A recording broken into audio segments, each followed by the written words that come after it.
So thank you everybody for joining us for the Ingram Micro Aruba Go webinar for September. What we have today is it's a great conversation around SSE.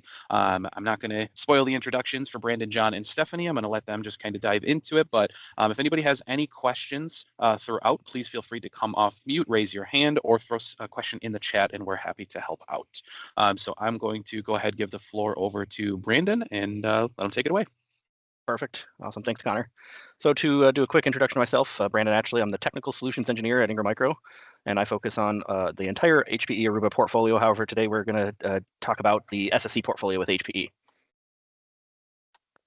So before I talk about SSE specifically, I want to talk about this over larger technology or solution offering called SASE.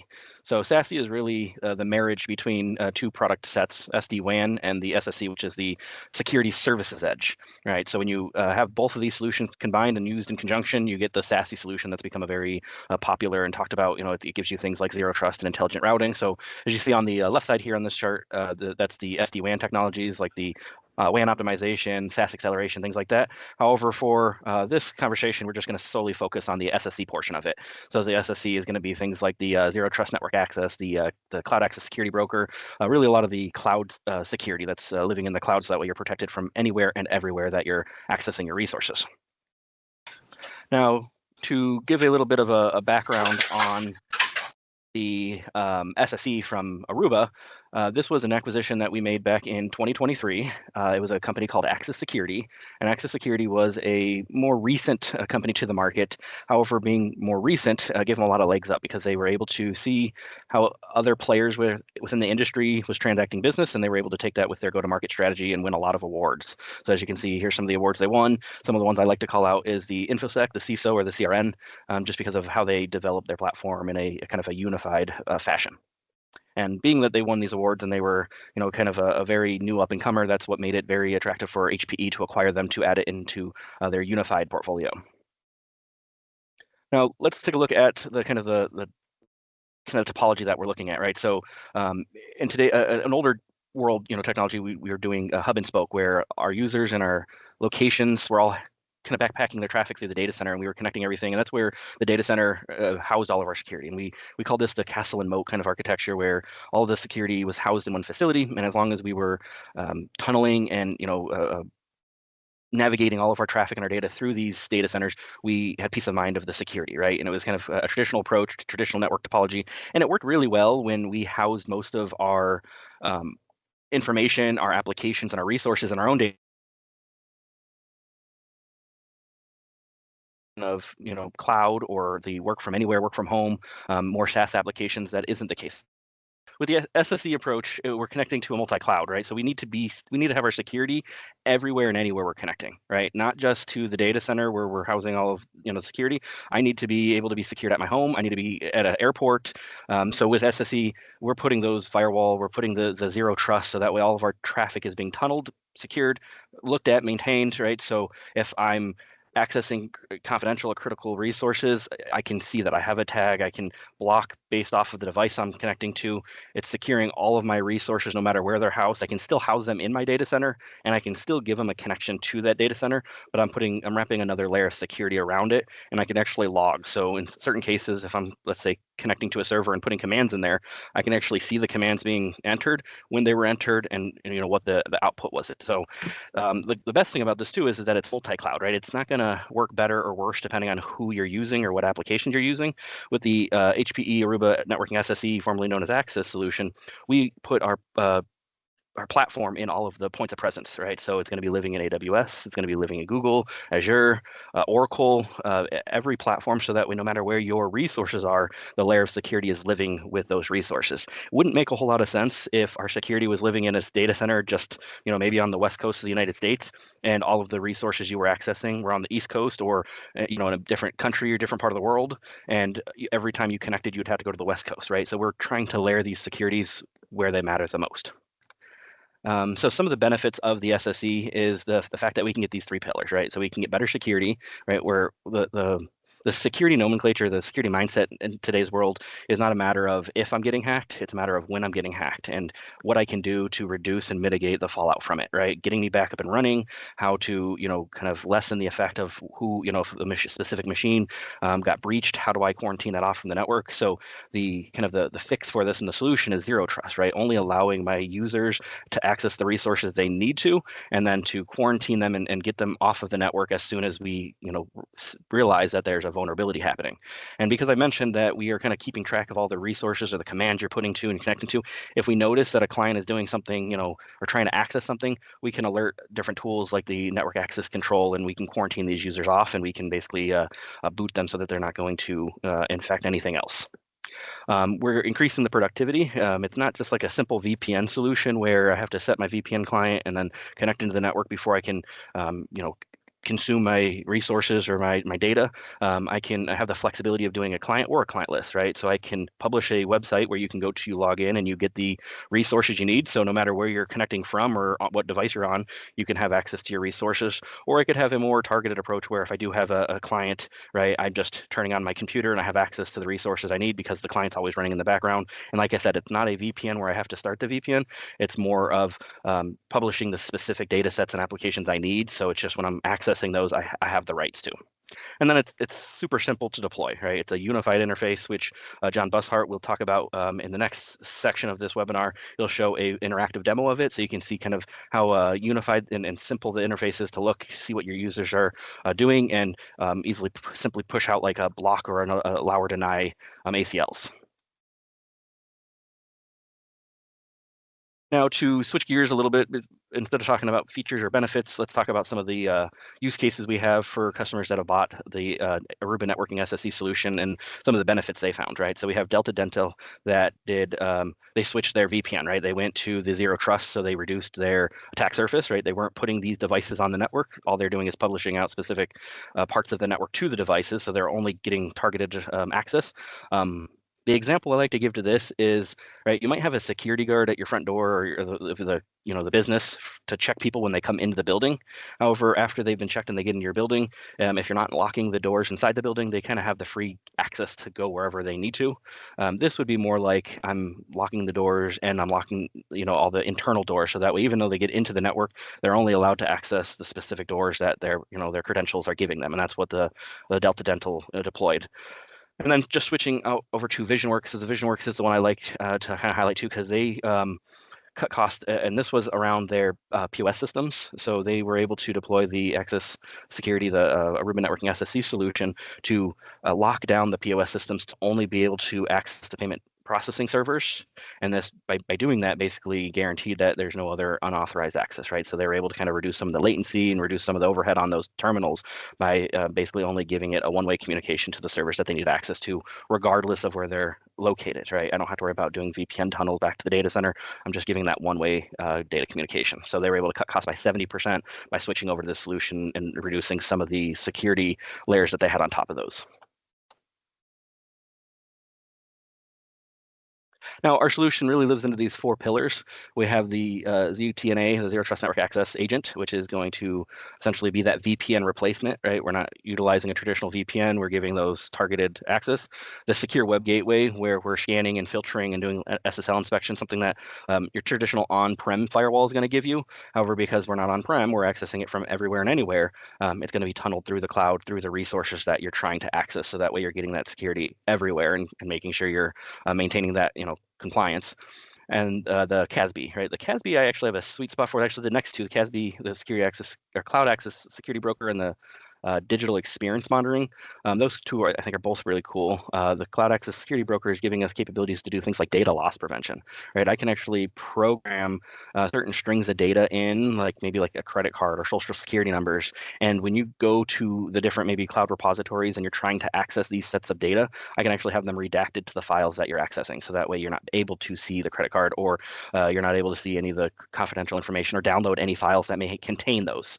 And then the digital experience monitor is the one on here that isn't anything to do with security. However, as somebody that has had to troubleshoot and go through the aggravation of trying to figure out what the issue was on the network, this one is actually giving you a look at your user's connectivity and it's giving you, kind of a status report. So if they're trying to go to maybe like Salesforce, it's going to alert you and tell you that Salesforce is down before your users start, putting in tickets and complaining, hey, the network's down, the internet sucks, or, however, because they just perceive that, some type of outage, they don't necessarily know where to blame. So they're going to always blame just the network or maybe the VPN connection or, however they're connecting in. This will let you get in front of it and see like, hey, guys, we've just been alerted that Salesforce is having, delays or they're experiencing an outage.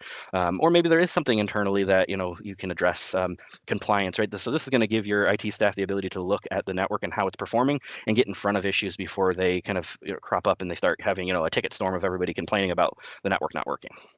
And those are the 4 pillars that really build up the Aruba networking SSE solution and make it, kind of the full solution it is today. All righty.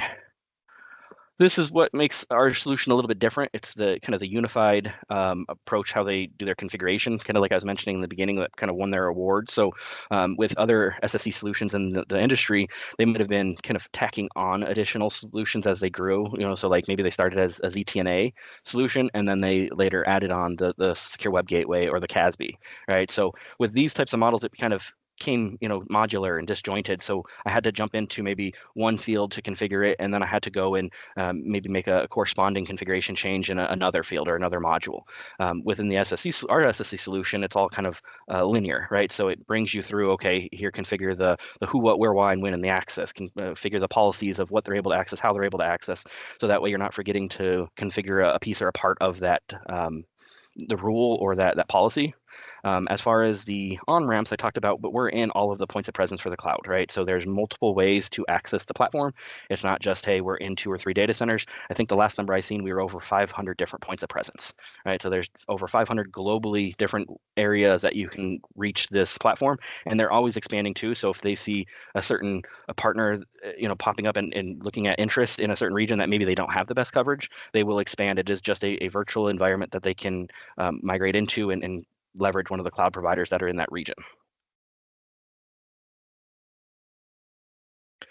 And then this is just an example of how that cloud architecture works, right? Let's say I'm in Japan, but I need to have access to a resource that lives in the United States. What it does is it pulls all the different points of presence within the region, right? So it's Oracle, Azure, AWS, Google, and it metrics it, right? Shows you the latency, shows you, just the whole status of the connection. It's going to connect to the best point of presence, right? The best data center. So even though at the end of the day on this, I'm going to hit AWS and access my resources, I might not get on at AWS closest to me. AWS might not be the best on-ramp for me. So in this case, I'm going to use Oracle because it's giving me the best experience to get onto the cloud backbone. And then the latency from Oracle to the AWS servers that are living within the North American region are, the best still. So it's actually going to be calculating all this, and it's continuing to calculate this, right? So it's not like, hey, I connect and this is the connection you have. If it, an hour into your connection, Oracle is not the best connection, it'll fail you over to the best point of presence. So that way you're always staying and maintaining the best connection possible. And then this is just a little bit of the policy, how it's being configured in that linear process. So this isn't the best picture, and when Jon shares the demo, it'll definitely give you a little bit of better view in this because he's going to give you a policy and block it. And but it's just kind of showing that you can block from destinations, right? So I can say, hey, I don't want any China or Russia entities. I can define whether it's an internal application, an external application, and it's like I mentioned, it's that linear. So you can kind of see from left to right the entire policy and what it's blocking, who, what, where, why, when, and it has that top-down view. So that way, the top policy is going to be the one that acts first, and then if that doesn't, it's going to go down the list until it hits a policy that fits, what the user is doing. Couple more slides and I'll hand it over to Jon. I just wanted to highlight on the unified SASE. So like I mentioned in the beginning, the SASE is the marriage between SD-WAN and SSE. Well, with Aruba, we do have a unified solution. And what I mean by unified is we do, from our acquisition in 2019 of Silver Peak, we have a very strong SD-WAN portfolio with a lot of great features and functions.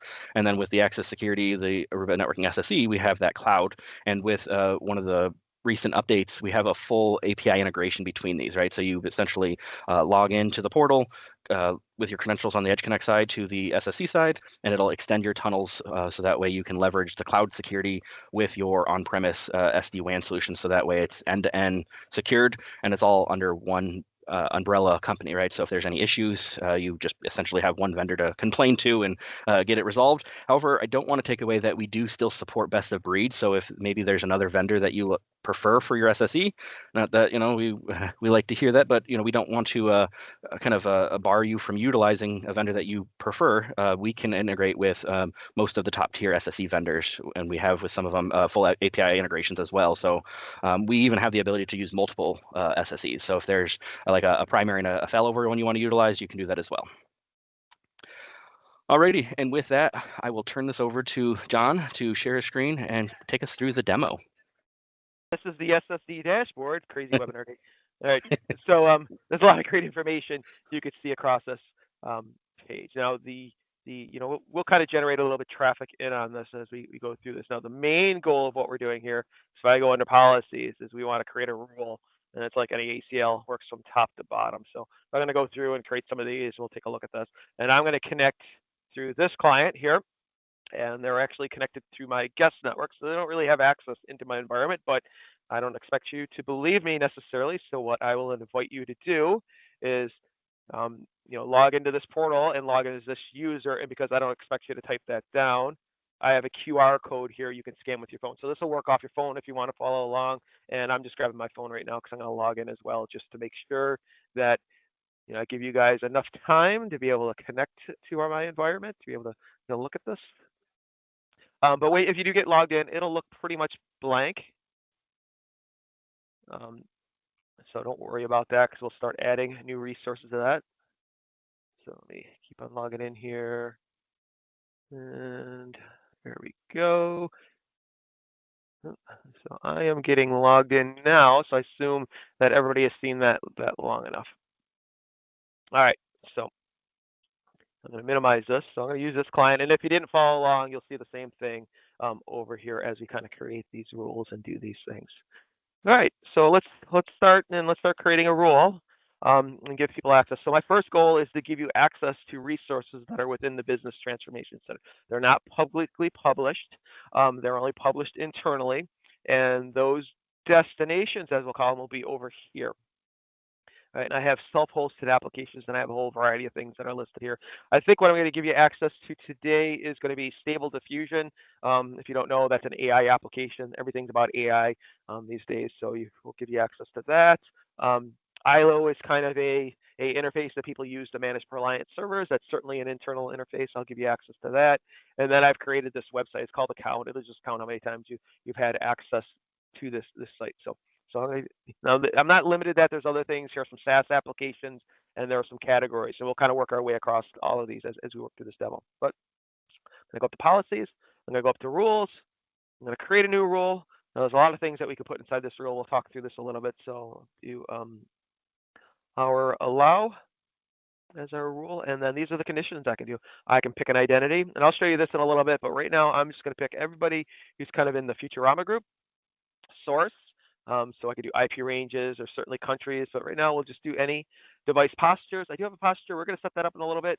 Time ranges, that's pretty obvious. And then destinations. So let me pick out some destinations here.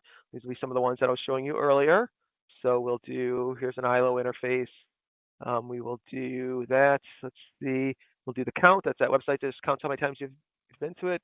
And I'm trying to find Stable Diffusion here. Let's see. I must have scrolled down by it. Going to be in here somewhere. There it is, BTC Stable Diffusion. And I'm going to allow these to that. All right. So I'm going to click Submit. And I'm going to click Apply. And I'm going to commit those changes. Now, if you've logged in, right, you will see some things show up. So I'm going to log in over here real quick. And I'm going to log in as Fry instead of the professor. So let me go. And I'm going to click Connect. All right, you should see these applications. So before it was blank, and if you click on these, you should bring them up. You could see that as I refresh this is kind of incrementing. So that's the counts. Here's the ILO interface. So if you've done HPE Reliant servers, this will look familiar, right? Now didn't give you the credentials. Some of these you can actually pass the credentials on through. So like RDP and things like that, you could pass that on through. And I would have presented RDP to you guys, and I'll do that with demos if you want to bring me into your end users. But if I did RDP, you guys would be disconnecting each other all over the place. So But we have that. And then if you want to tinker around, we also have Stable Diffusion here as well. This is an AI generation tool for images. If you go and generate something, your button will probably be on the bottom if you have to scroll down a little bit to find that. But this is kind of interesting. So we'll do Clint Eastwood in Star Wars. Obviously, that's never happened. All right, and we can generate that. And we'll see that come out. Right, but the point of the matter here is that I can give you access to to resources that are within our business transformation center, right, without giving you access to a VPN. It allowed you to be able to connect to these things. All right, so that's important. Now let's talk a little bit about identity. I logged in as Fry. You're logging in as the professor. Where are those identities generated from? If I go into settings, we will see access ID P, which is their identity provider, and you can see these are where all these users kind of exist down here. There's Professor, there's Fry. I put them into this group here. That's what I added into our environment. It doesn't have to be that. You can also use an identity provider if you wanted to. So the Access one is in there by default, but I could add Azure Active Directory, Okta. Those seem to be pretty popular ones. Good old-fashioned SAML you could do. So you could bring in users in that way if you wanted to. And that's what I've done to actually bring them in. Now, we're going to go one step further with our rule, and I'm going to make it so you have to have the Access Atmos client installed. So you can do a lot more with the Atmos clients. If you're just looking for VPN replacement, this is a good way to do things like that. If you want to still follow along, you could download the Atmos agent. So it'll be a little bit more for you to be able to see if you don't download and install this. I wouldn't necessarily recommend installing it unless you're super interested in that. But again, you'll see some things happen as we kind of go through that. I do have the agent over here. I am not logged in right now, but before I log in, what I'm going to do is I'm going to make it mandatory that you have this agent installed. So what you're going to see on your end, if you're following along, you're going to see those applications disappear because you don't have the agent installed if you did not install the agent. So I'm going to use device postures. I'm going to select that, and I'm going to click submit. And then I'm going to apply these changes. And in a little bit, we'll see that this will disappear. It takes a little bit, but while we're waiting for that to happen, I'll show you a little bit more about these device postures. So if I go down here, you can see I have this one device posture set up that I used. And if I added it, what I'm saying is, hey, you got to have at least the Atmos Windows agent, the iOS version, or the Android version in order to get installed. But I could do a lot more than that, actually. I'll do a new trust. You could do certificate if you wanted to, but we'll stick with the agent. I could pick the Windows version of the operating system if I wanted to. If I go down, I could add conditions, like you have to have your firewall enabled. I could say that you have to have certain Windows patches. I could say that you need to have antivirus up and running, right? And if all else fails, I could say that you have to have a certain registry key or deny a certain registry key inside your system if you want to do that. So we could certainly do that, and we could set up so you can get quite elaborate with that. I would say I've kind of talked long enough that we'll see that all my applications have disappeared. So what I'm going to do is I'm going to log into our Atmos client. Again, I'm going to log in as Fry. I'm going to click next. Oops, let me try that again. Go a little slower this time. All right, you can see that we're logging in. All right, we're connected. And I'll close this out again. And this will become sticky as the person reboots in the system, so not logging in constantly. And if we wait a little bit, did I apply that? Hang on. Did apply the change. Let me just look at the rule real quick. Allow. Let me edit this. Yep. So let me try that again. Sometimes it takes a little bit to come down. So we'll pause this, and then we'll resume it again. And we'll see if these show up yet. There you go. So I got back my applications, and again, we'll just open up the count, and that can come through. All right. So why is something like this important? Well, I get a lot more functionality with this. So for example, right now, if I open up and I can go to bad places, so I could come and spend my paycheck at Poker King if I wanted to. And maybe you don't want people to have access to certain websites that are out there while they're using corporate resources. And that can be a variety of things that are out there. With the Atmos client, I have the ability to kind of block that category if I wanted to. So maybe I want to block poker and gambling sites is what I'm going to use for my example here. So if I go in here, I'm going to add a new rule, and we're going to say our block. And again, we'll use that same identity that we've been using, so we'll use every in the future AMA group. The sources, again, that could be, countries or IP addresses, device posture. I don't know what they're on the Atmos client again, and then destination. Right. And what I'm going to do is I'm going to start typing in gambling, and that'll show up here. And I'm going to show you where I got that from in a little bit. All right, but I'm going to click submit, and then again I'm going to apply this change, commit that change. All right, and then I'll go down through. So where I got gambling from was under here. So underneath settings and destinations, I have categories. Now these categories are pre-populated with the solution, so I didn't put all these in here. All right, but I do have the option to add new categories if I want to something that I want to block. All right, and for example, if I search gambling, we can see gambling pops up right at the top, and that's what I selected as a part of our profile. All right.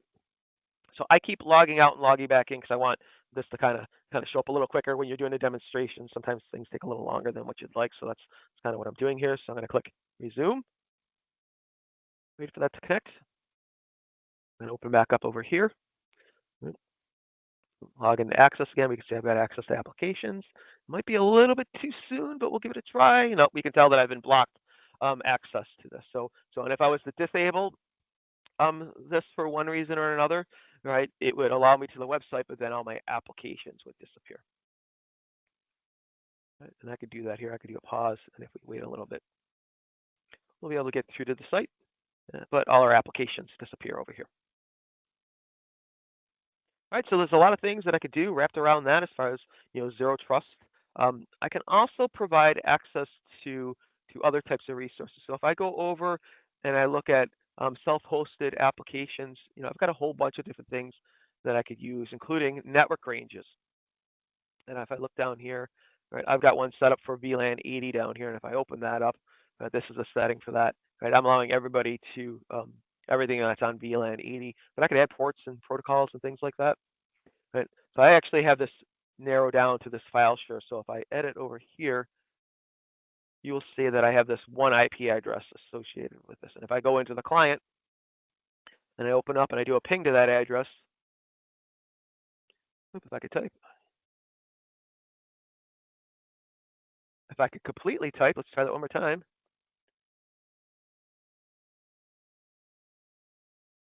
Yeah, that should do it. You can see I'm not getting any answers from that. But I'm going to change that a little bit. I'm going to give ourselves access to that. Go back over to our policy into our rules. I'm going to take our allow pool and we're going to edit that. I'm going to go down here and we're going to add that file share right here. I'm going to click submit. I'm going to apply those changes, commit those. And again, in a little bit. So again, I created that underneath destinations, right? New application, network range, and then I filled in my information. All right, so let's see if we go over and resume. Again, it takes a little bit for things to work again. Let's see. So we're getting a reply now. And if I go over, and I think I've browsed to this share before, so let me take a look. Yep, right there it is. So I got access to these important business files. And you know what I could do right now is I could open up and go to Google Drive. Right. And if I wanted to, I could probably take these files and drop them over into my Google Drive. So we probably wouldn't want that to happen for our very important files here. We probably want to kind of stop this data exfiltration. So let's go through and let's go do that. So I'm going to pause this. Let's go back and let's block that. So I'm going to go over to policies here. I'm going to take our block policy. I'm going to edit this, and we're going to go down, and I got gambling, and this time I'm going to search Google, and I've got this our block of Google Drive. So this is something that I created. I'm going to click submit, and I'm going to commit those changes. Right. So where that's done, if I go under settings and destinations, right, I have SaaS applications. You can see I have a few of them that I've created over here already. Right, but say you weren't, doing Google Drive, you could certainly do, OneDrive if you wanted to. You could do, I don't know if you're. I'll give you just start searching here. So like something like Salesforce, you could block that if you wanted to, right? Or you could put custom URLs in here if you wanted to. You want to not let it to maybe Google Drive, but you had a subdomain kind of set up for your Drive. All right, you have the ability to do that. Again, we just added that to our block policy. So I resume. All right, we can connect. And then if I go try to browse our share, I can get access to our share. And then if I go over to Google Drive, you can see I've been denied. All right, so I have the ability to be able to deny access or stop data exfiltration. So you're giving people access to just the resources that they require, right, without allowing them to have access to resources that are publicly available on the internet. All right, so that's my demonstration. So again, I'm Jon Busshart. I work out of Ingram Micro's Business Transformation Center. I can do demos for your internal resources as well as your end users on this technology. I also support HPE across stack. So if you need to know more, see demonstrations on GreenLake or Electra Storage or Proliant servers, Synergy, Simplicity. I do all these demonstrations. So I'm just not an Aruba resource. I'm an overall resource for you guys to take advantage of. All right, I think that's everything. Yes. Before you end, I want to go off script a little bit, and I want to poke at this. Okay. Yep, I know you hate when I go off script, but I do. It popped into my head, like, what happens if we want to still allow our employees to go to Google Drive, but we don't want them to upload? Can you go into the settings and go to your SaaS Google Drive? Okay, now let's edit that real quick. Now the cool thing here is you have these actions, right? And you can actually granularly block upload or download as well. So I've been asked, what if I don't want to block Google Drive in entirety? I just want to block a certain, access to upload. And you can specifically block just uploading data to Google Drive. So they still have access to it, but when they try to upload anything, it'll block them from it. So that's pretty cool. That's a good point. When you engage with Brandon and I, we'll find if you want to show something in particular that this solution does for your customer, like you wanted to see that in particular, I would set this up based on your opportunity. I know this is kind of a pre-canned type of thing I've created for this webinar, but I'm open to trying anything, integrating with anything that's out there. If I have the ability to do it, we'll certainly make that available for you. Yeah, and the point I'm just trying to get out with this platform is there is a lot of granularity to it and a lot of flexibility you have when configuring it. It's not just a black and white, I'm allowing or denying. I can even go in and do certain subsets of commands. And then another piece I wanted to bring up too, with the agent, some people might ask, well, right, I want to block gambling or I want to block a certain subset of traffic. What stops my users from just pausing the agent when they want to go to those sites? And I wanted to answer that. You can actually set in there so that way it doesn't allow users to enable or deactivate the agent, right? So you can statically have it enable and turn on with the PC. So they boot up their computer, they log in, and the access agent will log in the back end. So they have access to all their resources, and the permissions will all load, so they won't be able to access those certain sites. And you can even do time ranges on there too. So you can do, let's say you want to allow them to go to YouTube on their lunch breaks, which is from 12 to 1. You can actually have a gap in the policy and say, hey, YouTube's allowed from 12 to 1, only when they're on the lunch or after hours. So you do have a very flexible control over this platform. Absolutely. So my name is Stephanie Finucane. If we have not met yet, I believe many of us have. I've been with the Ingram Micro HPE Aruba team for a very long time. I've been here for 13 years, and most of that time I've spent covering HPE Aruba. For 2024, I have a vested interest in the Silver Peak Edge Connect business. So between myself and my teammate Connor Pierce and our third teammate Mike Herb, who is absolutely amazing and is celebrating his birthday today, so he's not with us. We each take a different priority for the vendor. We do cover the entire portfolio at large. So if there's ever a question you have about, we could talk about Wi-Fi 7 or what switches do you have available or anything, really, we can cover it all, anything from instant on all the way up. I have a vested interest in the federal vertical as well. So super important to call out, Ingram Micro has a daughter sister company, Ingram Micro Public Sector, and we have the ability to lock down some classified business through our US-based company, Ingram Micro Public Sector. It does reside within Ingram Micro, but for the sake of security and so on, we've made some adjustments internally. So I assist with that business unit as well.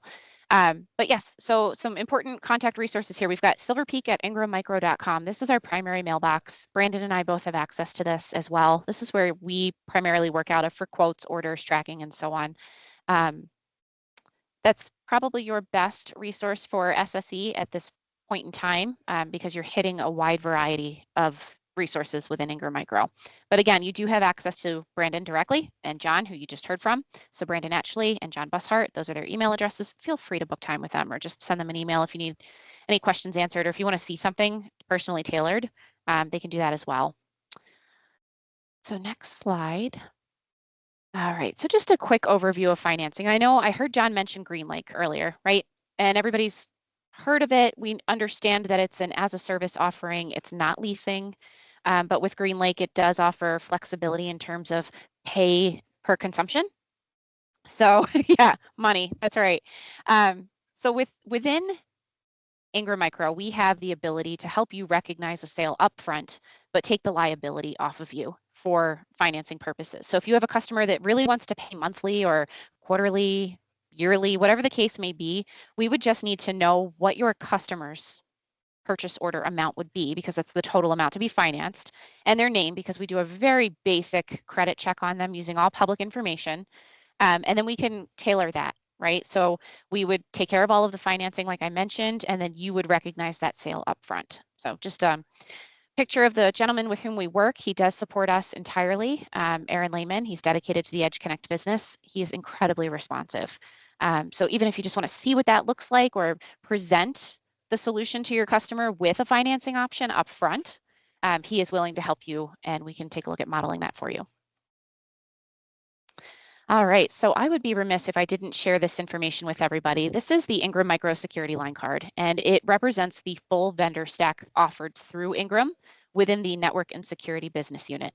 So HPE Aruba Networking falls in the Network and Security Business Unit, though we are an HPE company. So you will find HPE Aruba within the line card here. It is up to date, and it is organized according to the NIST framework, so it does allow you to compare vendor features. Like I said, it is up to date. We do have folks that monitor this. So as new vendors are onboarded and acquisitions enhance a vendor offering, we do go in periodically and have this updated. There are links to book time with somebody to go over any questions, any opportunities you'd like to review, or just if you simply want education with one of our subject matter experts, that's available directly through this link as well. I can send this to you or have Connor send this to you for those who are in attendance today, just so that you can go in and start to play around with it and see what features are available per vendor. All right, so today's solution focus was on SSE, which is the access security portion of the SASE solution, as mentioned. But there are incredible spiffs that the vendor is offering for both the Silver Peak stuff as well as the SSE stuff, okay? So right now they're offering appointment setting spiffs, and that's with the vendor. So if you have a customer with 10 sites minimum in mind, and you can set up an appointment with your customer and an HPE Aruba rep, you can then go into Engage and Grow and claim that for, I believe it's 300, if not 350 offhand. And then if you do a deal registration for that customer, you can go into Engage and Grow and submit for a $100 spiff to claim for that as well. I would expect to see this within the new HPE year, which is coming up November 1st. But right now we're told that this is going on through 1031. So we don't have official word that they'll continue to keep these same spiffs. We may see adjustments to the amounts, but with the direction and the promotion of the SASE solution, I would expect to continue to see some rewards for selling with Edge Connect as it will be rebranded.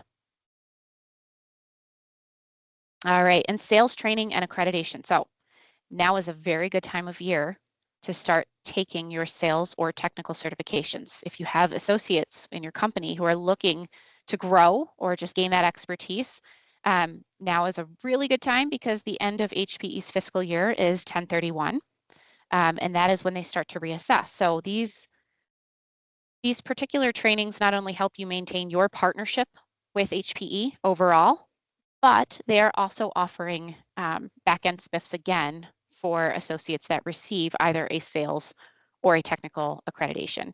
The amounts do vary, right? So it would make sense that if you have an associate who is taking the Aruba Associate Certification, you would get $100, and the Aruba Sales Certification, which is not as challenging as the Associate Certification, is a $50 back-end spiff. So something to keep in mind. The certifications on the technical side would be $300 and $200, respectively. And again, there's a lot of information if you want specific information regarding what spiffs and what test and so on and so forth. Everything is completely outlined, and we can get you that information, but on the HPE Aruba site. Appreciate everybody's time today. And yeah, if you have any questions moving forward, you know where to find us. So thank you, everybody.